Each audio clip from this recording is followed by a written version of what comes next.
Baaeed because he came on at 10, and about 10:30, Baaeed remained undefeated. We also talked about with Joe snap decision yesterday. The really, really nice jumper went on the flat side down at Colonial and ran third in the stake down at Colonial on the flat. So it was a fun day, fun conversation over there. So that's why I was not here. But I missed being here, and I'm happy to be back this morning. Just a quick thing on Baaeed out at Goodwood yesterday. Glorious Goodwood, the Sussex Stakes. I mean, Modern Games ran, I thought, much better after the seasonal debut. Remember, Modern Games won the purse money only Breeders' Cup Juvenile last year as the sun was setting at Del Mar. But this Baaeed now 9 for 9. I think 5 Group 1s. Just and quite honestly, as well as Modern Games ran better than his debut, it was a no contest. Baaeed was on the outside in the. I don't know if they're exactly the same silks, but it looks like Shadwell. Just in case if you find it on YouTube, it was basically those royal blue silks with the white epaulets, just easily on the outside, just crushing Modern Games, who was in the solid blue of Emirates. Just a horse that is. The question will be asked of him, the same thing as Frankel. In Europe, Seth, and I think more so than in America, it seems as if, and Frankel had to do all of his work to get through it. If you don't win at a mile and a half, if you're not a mile and a halfer, they're slow to, just go forth. They give out championships for miler, but I just don't think they're held in the same regard as their stayers, as it were. I think, about 20 years ago, Rock of Gibraltar had won like 7 Group 1s in a row on 3 different continents, came to the United States and lost a dome driver. But, this horse, I think he's by Sea of Stars. Yeah. And the thing about Sea of Stars, because earlier we've been talking with Dick about Stradivarius, who lost the day before, also Sea of Stars. Right, and they retired him, right? I thought the article was, and I haven't heard an update, but right after the race they said, we're not going out this way after the second good place for that. finish, so.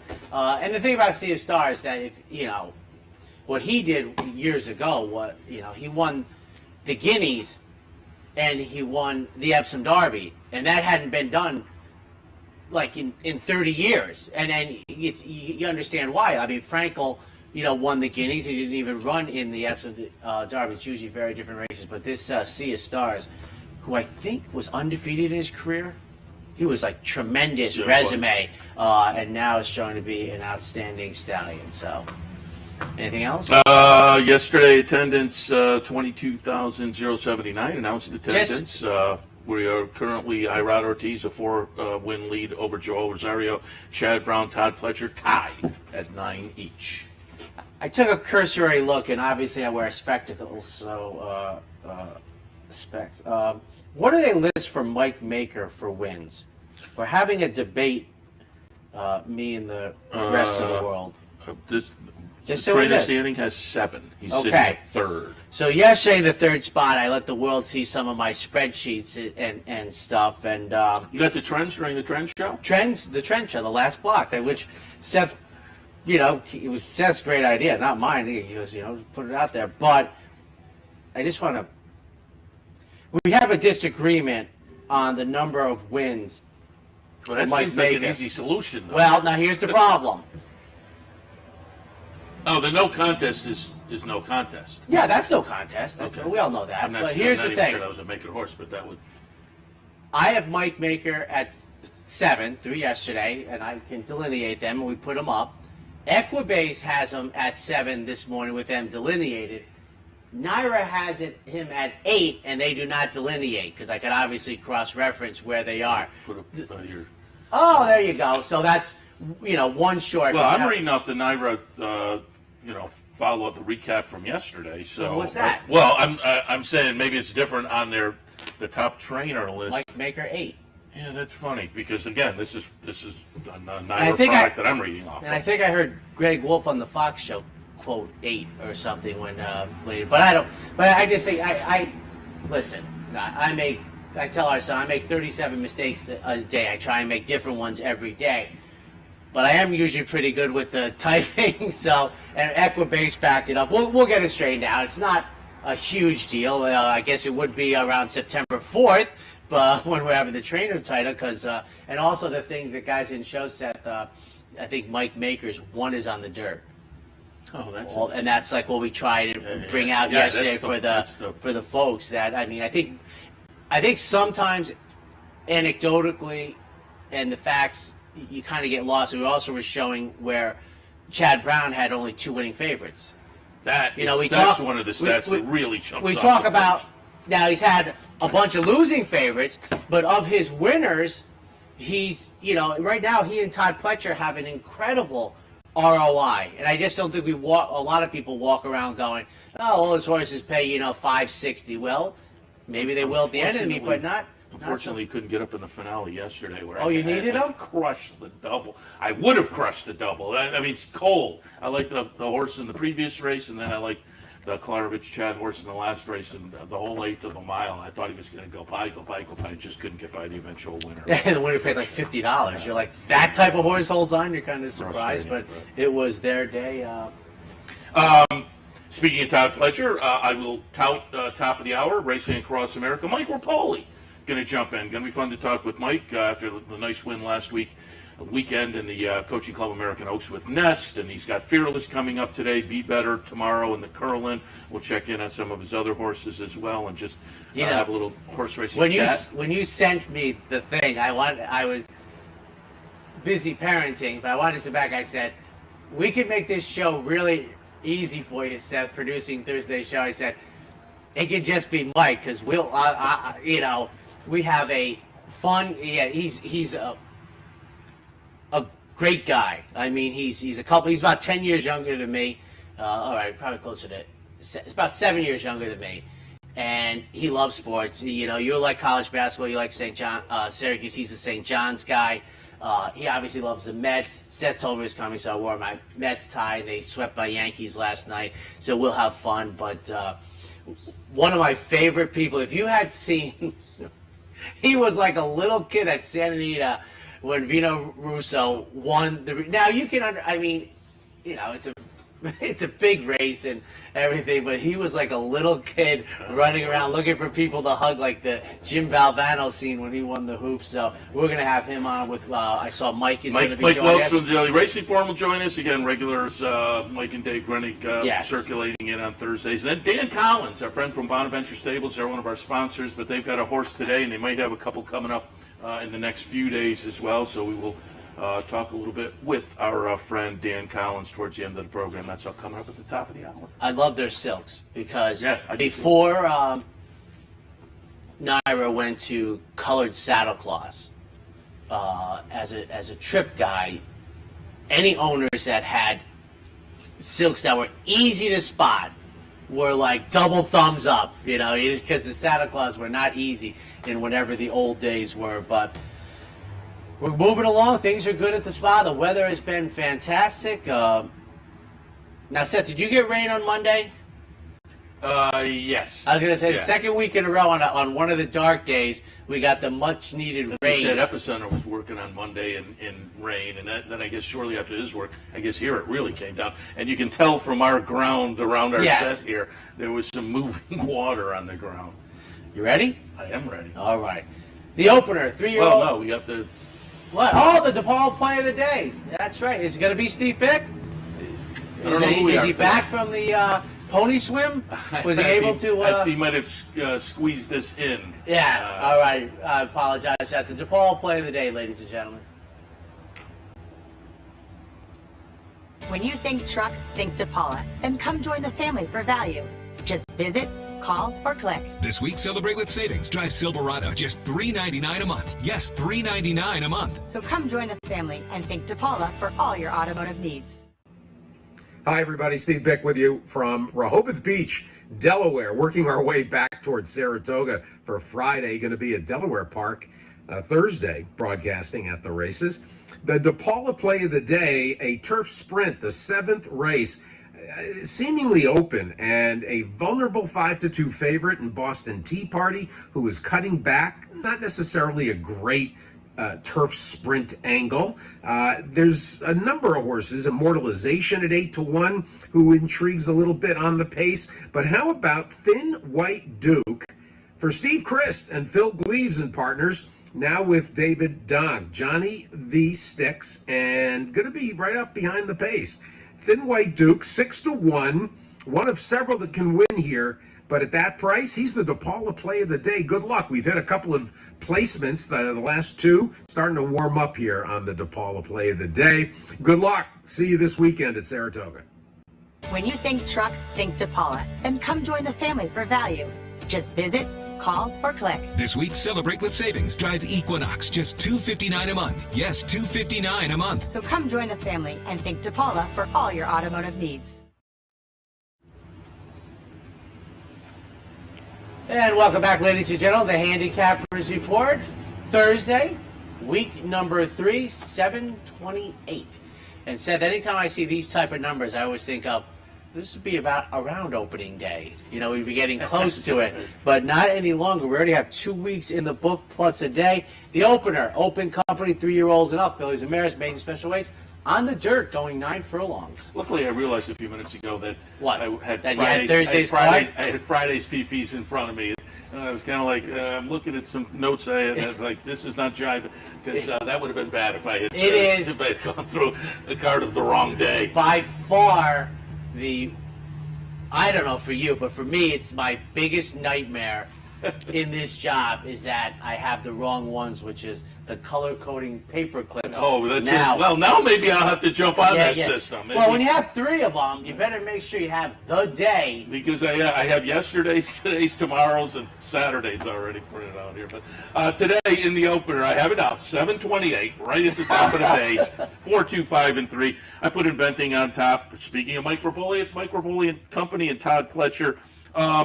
First 2 starts of the career were very good. They were promising enough that as a maiden, they tried the Acorn, finished behind the very talented Matarea in there. So again, they were a little bit ambitious.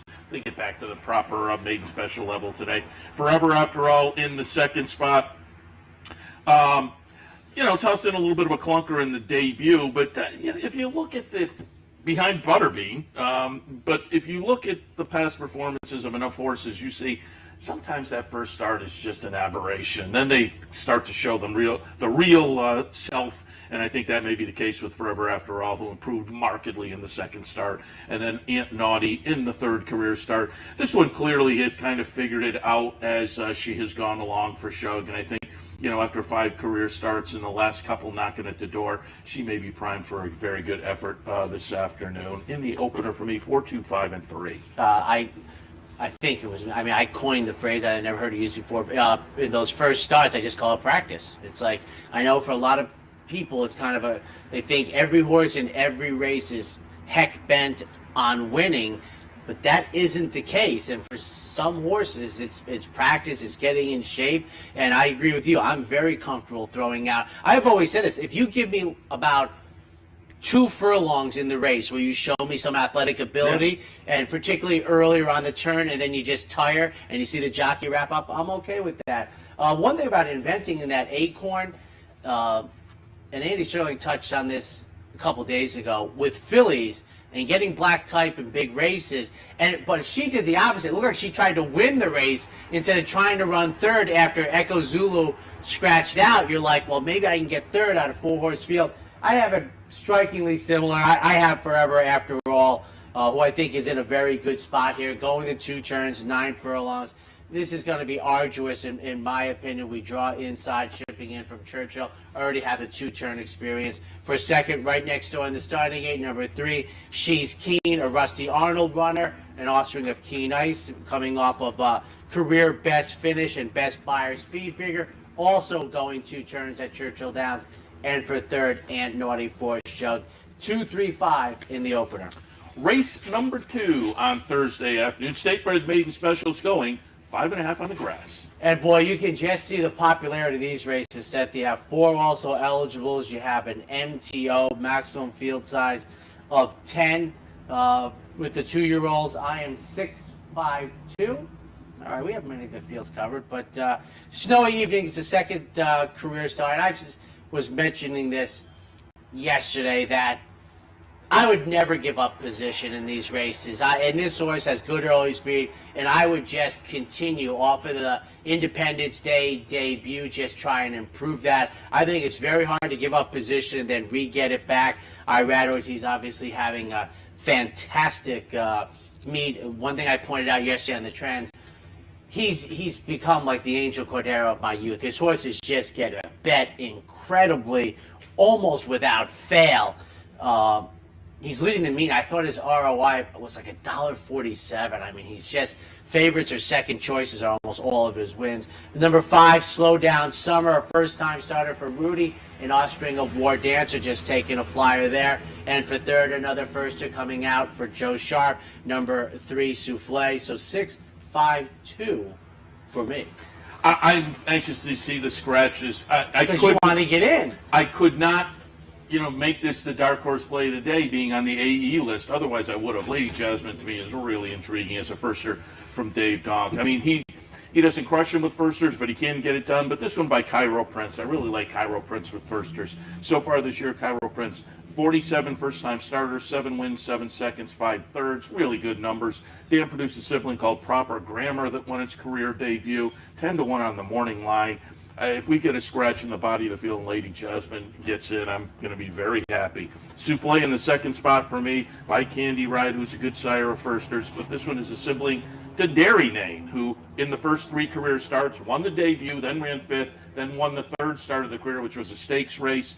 Christophe Clement trainee that I think is going to be very live in here in debut with, again, that solid win early breeding. Snowy Evening, you mentioned, yes. Todd Pletcher runner, owned in part by Steve Christ.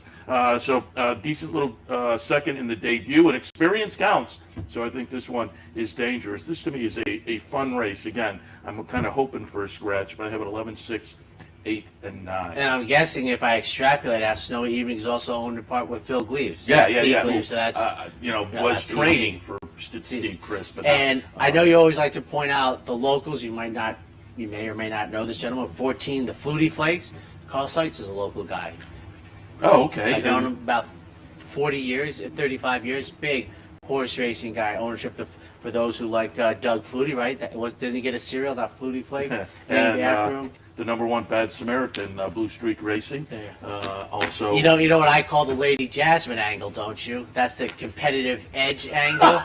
Oh, that's hilarious. That is hilarious because when I was out doing the show yesterday for Bick, yes, we were handicapping the card yesterday, and John. I must say, I didn't think I was going to get that type of reaction from you. It's incredible that you brought that up because John Sapazian was sitting in the handicap for the Saratoga Special. He liked a horse yesterday that was first on the AE list, and he said, I think your man Mormino calls this the competitive edge angle. That is funny now. That is very funny. Crazy. Yes. Yeah. If you remember back, it was that summer where they were capping the field size for the juveniles. And he was a pretty well-known commodity before he ran, and he was the first AE. And I was kidding that morning. The other trainer's like, nobody scratched. Don't let him in. Keep him out. And somebody scratched. He got in, and down the road he was. But he called me out on that. Yes, I called the first AE is the competitive edge angle. On to the third race. Claimers 12-5. Going 6.5 on Jersey. I have a 1-3-2-7, but I'm going to hold up on the 1 because the 1 is going to be my dark horse play today. Lost in Rome at 12-1 on the morning line. So again, I'll talk about that a little more in a moment when we come back from the commercial with the dark horse play today. Underneath Boldish, Linda Rice trainee, hasn't been seen since January. 9-5 on the morning line. I think the betting public will go for this one, but these are the kind we've talked about a bunch at the meet so far. Hasn't been seen since January. He comes back with a rather suspicious drop. So I had the horse right underneath, but I wasn't going to pull the trigger on top. Auburn Hills in the 3rd spot, has some nice early positional speed. Second off the claim, drops down. This one, looking at the last few races, maybe a little more palatable drop. They claimed the horse 2 back for 16. So again, they bounced up off of that. Now they're getting back down to what may be a more realistic level. And given what they claimed the horse for, this isn't as much of a red flag as maybe the Boldish move is. So for me, 1, 3, 2, and 7. 5, 2, 3 for me. I'm just looking for a little bit of an outsider. Quick return first off the $32,000 claim. That was at Churchill Racing 6. This horse, 1 going 7 at Saratoga last year in a state bred maiden tag for 40. Ricardo Santana gets the mount back for second. Auburn Hills. I just assume that whomever was the first owner of this horse is probably Detroit Pistons fan, because that was the Palace at Auburn Hills is where they played for about 25 years. An offspring of Palace Mouse was claimed at a Orlando Nota's barn. I like the first effort going 9 furlongs. They showed good early speed. They cut back. I think that could be very, very helpful. And for third, Boldish. You know, the fact is, Irad with Linda Rice, you're going to get bet. You're going to receive all the worst of it. And can this horse win? Absolutely. And if you're in horizontals, I think you're in a position where you're going to probably need him on a certain percentage of your tickets. But for me, he's a pass in my trifecta in the top slot. 5, 2, 3 in the third. Yeah, your 5 owned by 10 Strike, Marshall Graham. I ran into Marshall the other day, and they're very clever when they claim. Very good. We'll take a quick break. When we come back, more from the spot. A day at the track isn't complete without a night at the Horseshoe. Great food, hot music, and cold drinks. So why go downtown when all the action's just across from the track? The Horseshoe Inn at the corner of Nelson and Gridley.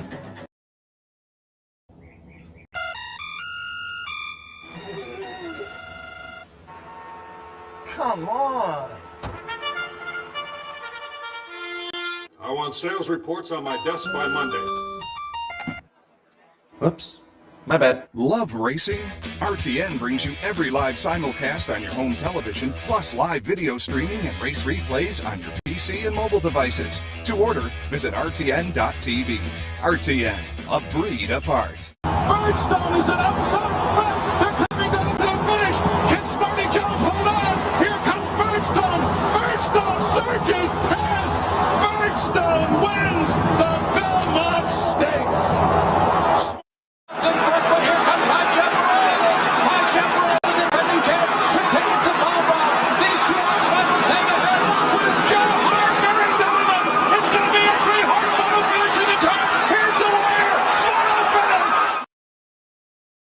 Having trouble finding us? It's actually quite simple.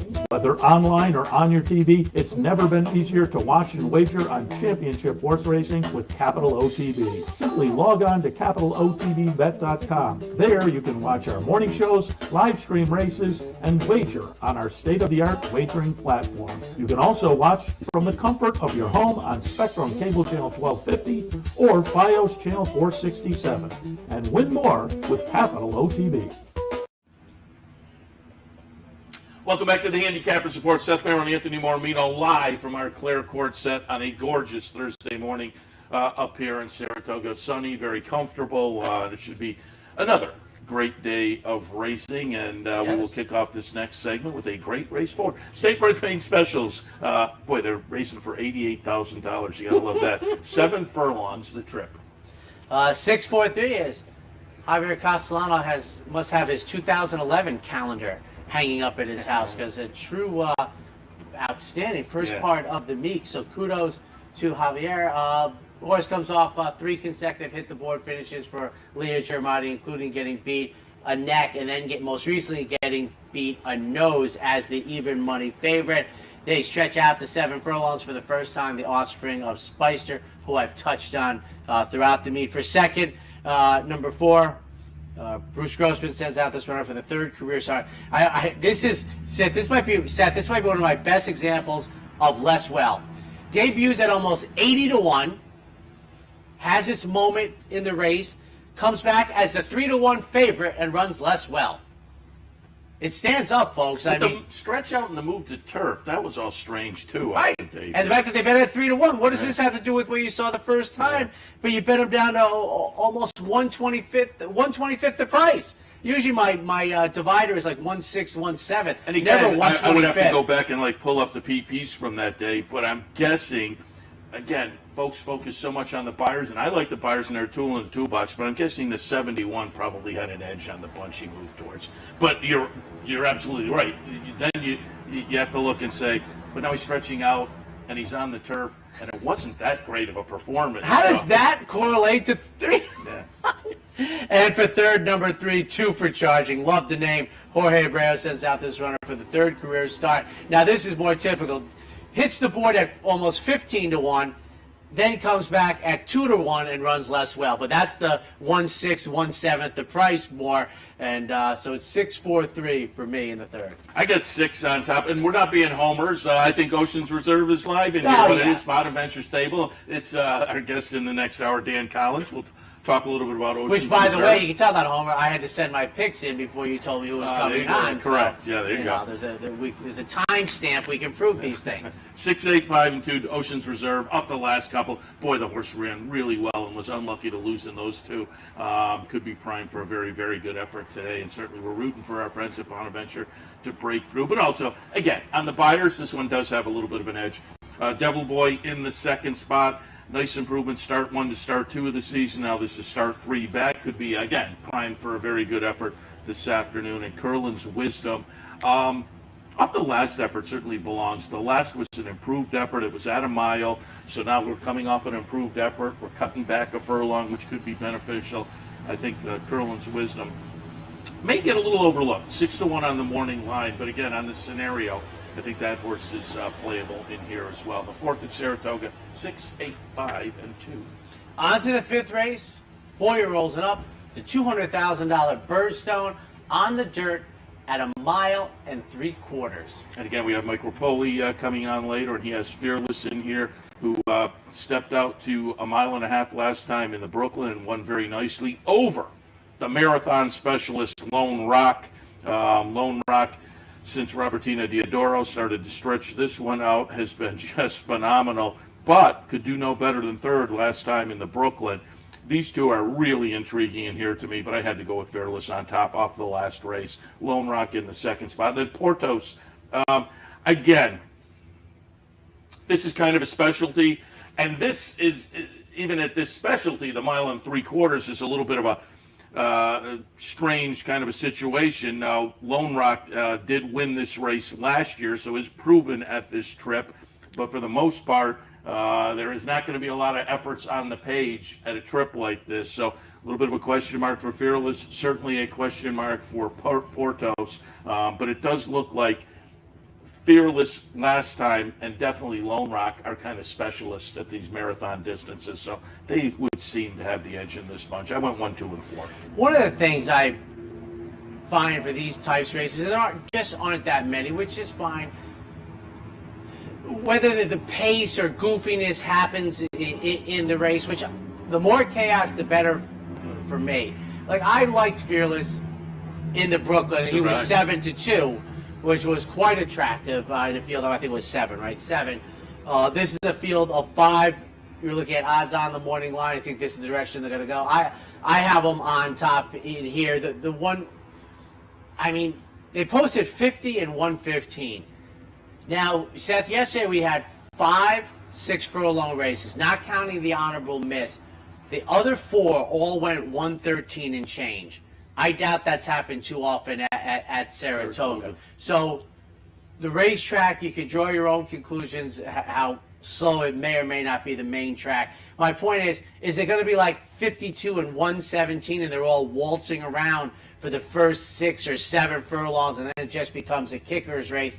But I take Fearless in here for Todd Pletcher as, you know, the horse to beat again. We're going to get the worst of it. We got the best of it in the Brooklyn set. Today we get the worst of it for Price. Lone Rock for second. You know, these two, I think, have shown that they're really good at this. And they're the two to beat. And I have Original Intent for third. So 1, 2, 3 in this year's renewal of the Birdstone.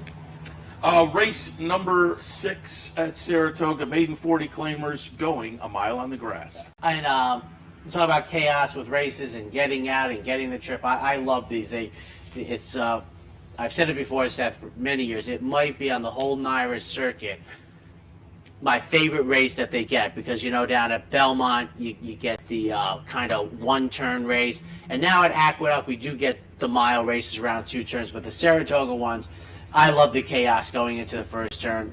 4, 7, 2 for me, and Public Service is my top pick for Mike Maker. First off, the $40,000 claim. Luis Saez gets the mount. This horse was beaten favorite in the most recent. We talked earlier about how well Mike Maker is doing at this meet. I think all but one And the racing form had him at 6 the other day. So I think the form, Equibase, and me are on the side of 7, and the other side is out at 8. This draws a good pose position. All strings of hard spun, middle distance turf. This is my top pick. Public service for second. Number 7, Dancing Sophia, goes out for ground motion. 1 start since the winter. That was on Independence Day. A nice comeback race. Comes back at about the same level that ran at Laurel. And for third, number 2, Pegs AK Girl, goes out for your man, Mike Denny. First time in for a tag, 4-7-2. 10, 4, 3, and 13. If the 13 doesn't get in. Where's the love? Yeah. Where's the love? I couldn't pull the trigger. No, there's a 6-7 horse deep race. If the 13 doesn't get in, I'll pull the 1 in, and the 13 is unlikely being 3 deep on the AEs. But investment income on top. Chad Brown and Klarovich takes another drop down the claiming ladder, and this barn just tends to get realistic and kind of, okay, we're not there. Let's see if we can get a win, particularly up in Saratoga. Somebody wants to take it, and we get a win. Public service in the second spot. Claimed away from Chad and Klarovich last time off a near miss when they dropped down. And I think this one comes back right at the same level. And yes, we'll be very live. And Todd Pletcher drops down birthday time for Mike Rapoli. And off what we saw 2 back, I'm going to go in that direction. Again, maybe just being realistic with the drop down the claiming ladder. Race number 6, 10, 4, 3, and 13. 13 doesn't get in. Take a look at the 1. Yeah, quick break. When we come back, the late pick 4.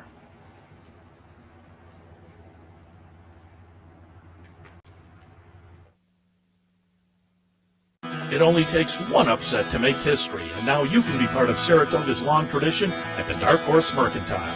The Dark Horse Mercantile offers a carefully curated selection of clothing, gifts, and home decor, from one-of-a-kind vintage racing memorabilia to select brands like Barber and Under Armour, as well as exclusive Dark Horse branded merchandise. So celebrate the Dark Horse in all of us at the Dark Horse Mercantile, downtown Saratoga, where the smart bet is always the Dark Horse. Hello everyone, I'm Scott Varley and I'm here at the West Condominiums in Saratoga Springs. And guess what? We are down to the home stretch. Everything is 2 bedrooms and 2 baths. Come make a selection of one of the greatest condos ever to be built in Saratoga Springs. We're starting in the upper 5s and the only rooftop penthouse available now under construction. Wow, just look at this patio. We have a rooftop pool, heated garage, balconies, and a gym. Call me at 518-281-6808. Capital OTB is now streaming live on Roku. The RTN Racing channel on Roku lets you watch OTB TV live through your Roku device or your Amazon Fire Stick, rather than being limited to computers and mobile devices, which means you can now watch OTB live wherever you are. Simply open Roku, scroll to find the RTN channel, then click on OTB TV. OTB TV on Roku. Try it now.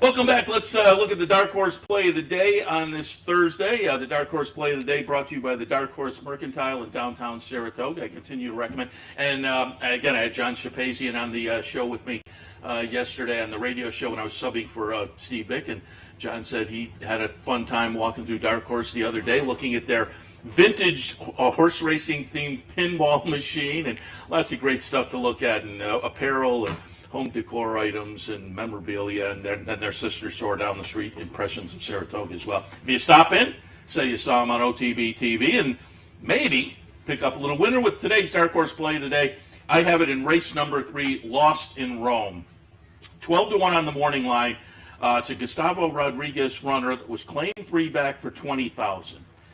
Tossed in a couple of clunkers after the claim, but boy, there are certainly better races down the page. And the horse was going against better than he's going to go against today. So we're getting some class relief, and as importantly, the last 2 races, which didn't jump off the page, as I say, were both at a mile down at Belmont. Cuts back to 6.5 today. I think if you look back down the page, this horse is better than we saw in the last two. Has a decent little record at Saratoga. So comes back to a track where the horses run decently in the past, gets some class relief third off the claim, cuts back from the mile to 6.5 furlongs, 12-1 on the morning line.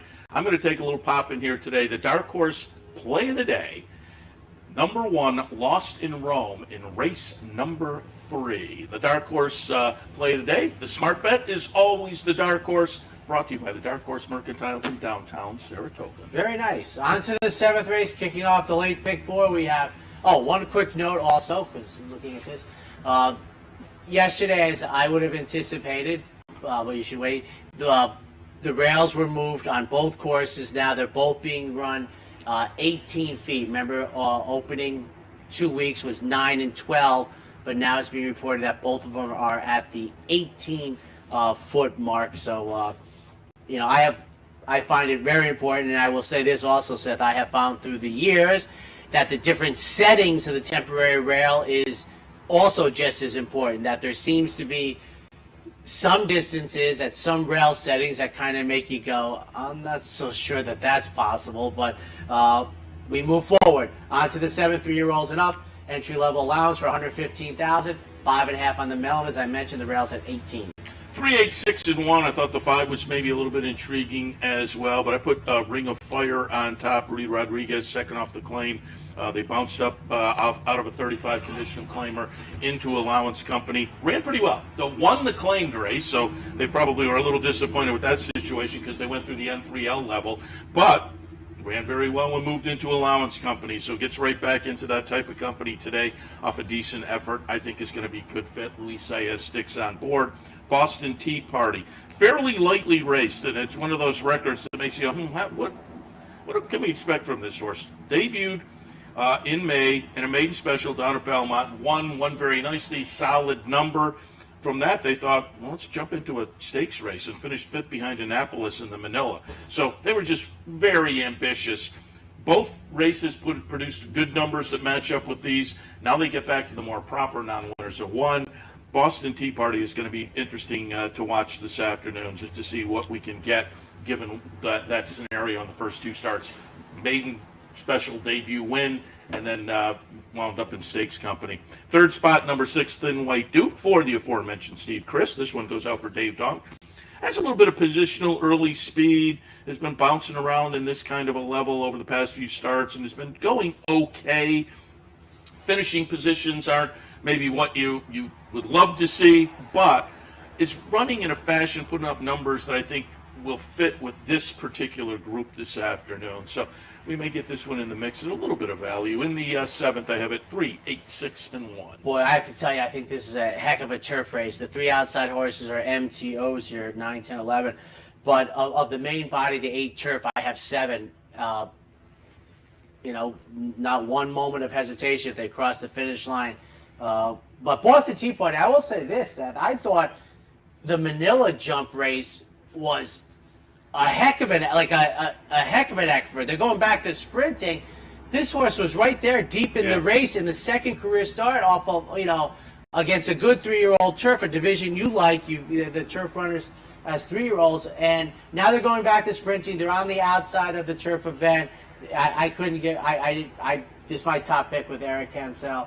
For a second, the other side of this starting gate, number 1, Evan Singh going out for Al Stahl. Consistently sharp races in all 3 career starts. Started the career on St. Patrick's Day. Hasn't run since Memorial Day weekend. For 3rd, number 5, Legends Can't Die. George Weaver's runner wins on debut on July 3rd at the Chalk. 8-1-5 in a highly contentious 7th. More non-winners of 1 other than in race number 8. These are state breds. They are vying for $95,000 by going 9 furlongs. I mean, that as much as $115,000 for open company, 95 for the New York breds is just tremendous. 4-7-1-A for me. Seth and I are similar in this. Price discipline for Chad Brown, Flavia Prat.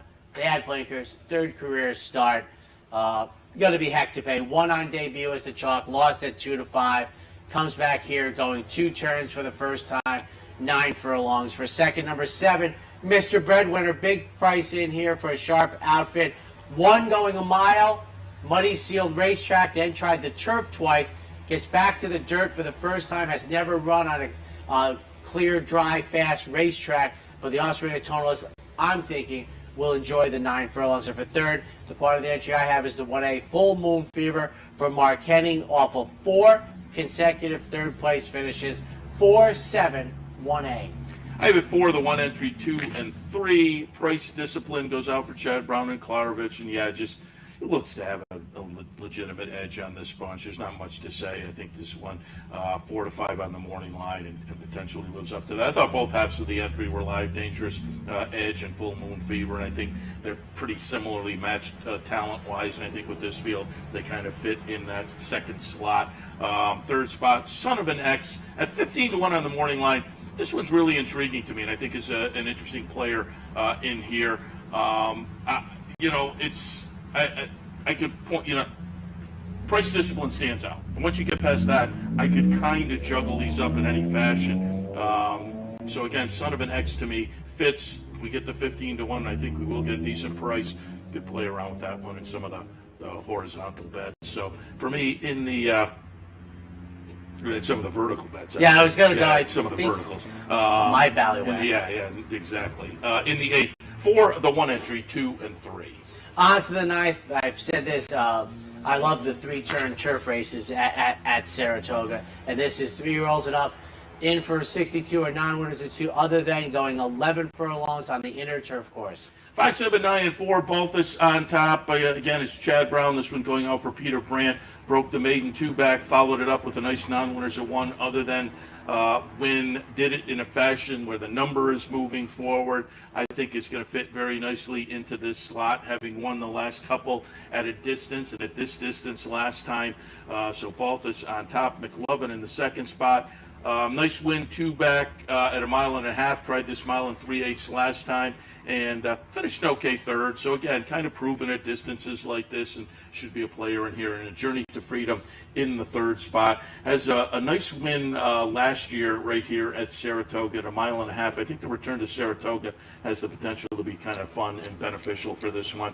In the 9th, I have a 5, 7, 9, and 4. And McLovin stranded Rudy Brissett down the road with Miracle at $30. Firster, I am 5, 3, 10. Baltus tries to make it 3 in a row, running through the conditions. An offspring of Galileo, and obviously I've spoken so many times about him. Today we get the 3 turns, and this horse has the type of tactical running style that I think is advantage. And one of the times I was talking with Chad Brown, this is what we were talking about, 3-turn races. He was talking about when he worked for Bobby Frankel, his rule was with the jocks, it's like, for 2 turns, whichever 2 it is, you got to save ground. The 3rd turn, you're on your own. And I agree. Mud Pie, one of my favorite desserts. Number 3, for Rusty Arnold. 1 start this year. I like it. Nice tune-up race. Going 1 mile 16. Is reported as a gelding first time. And with the June 3rd race, I find that very acceptable. Time off to believe, and wicked fast on the outside at 15 to 1 for 3rd. 5, 3, 10 in the 9th. Break, yes? Yes. Yes. Okay, relax. Just slow down. We're good. I mean, we don't have the clock, but we're really good on time. Well, I'm not good. So you're not good? Okay, I got it. Break so I can... We're going to take a quick break. When we come back, Seth will be calmed down, and we'll have the finale on this beautiful Thursday morning. There's no comment.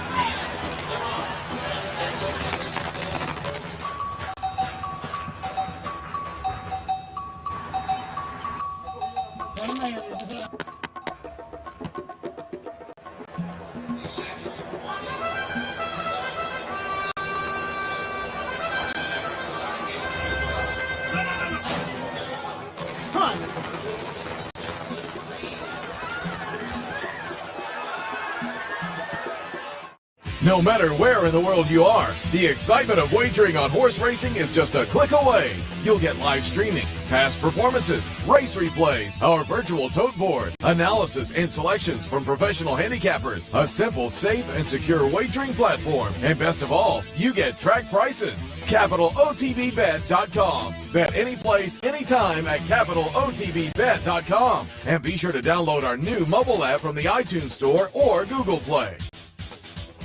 What if there was a way to become a better horse player, to have a better knowledge of the game, to be more successful? What if there were a way to take what you've learned, what you know, and make better decisions, better choices? In horse racing, knowledge is a powerful tool. Race results and replays, past performances and live streaming, wagering from all your digital devices. Capital OTB. Become a better horse player.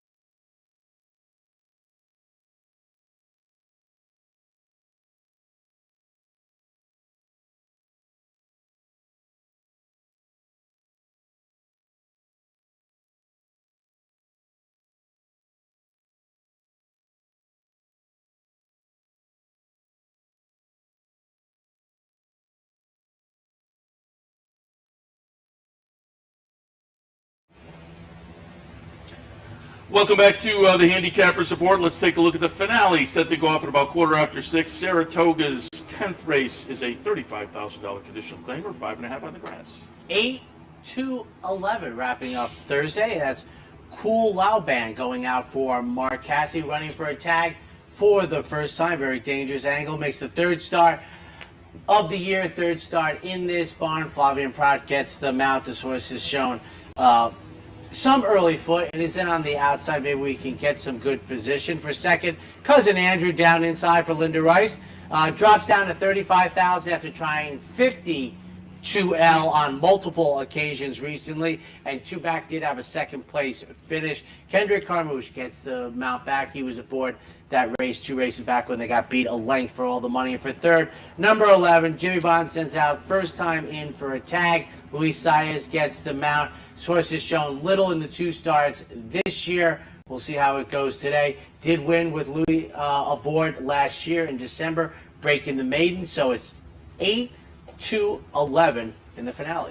I have it 1-2-11 and 7. If the 13 manages to get in first on the AE love list, with the AEs today. Take a look at Uncle George, but again, needs some help to get in. Ginsu Warrior on top gets a little bit of a drop for Tom Morley, and I think the drop may be enough to kind of move this horse forward. Been in against this type, down at this level, going back a few starts and ran well. I think that'll be the case again today.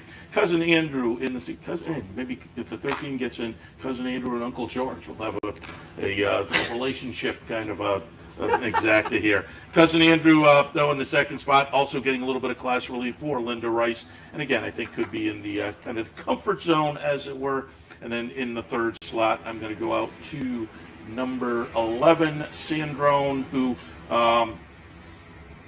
I think on a best effort belongs. Tossed in a couple that were a little bit disappointing so far this year.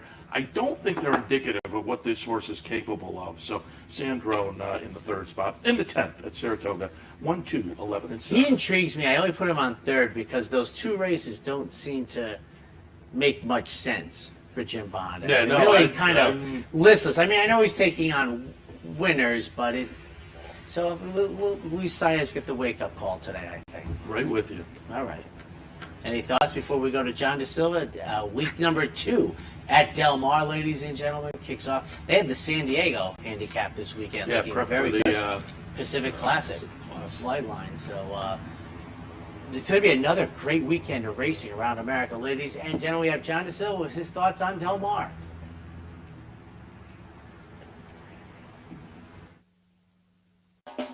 You're watching OTB TV, a service of Capital Off Track Bet.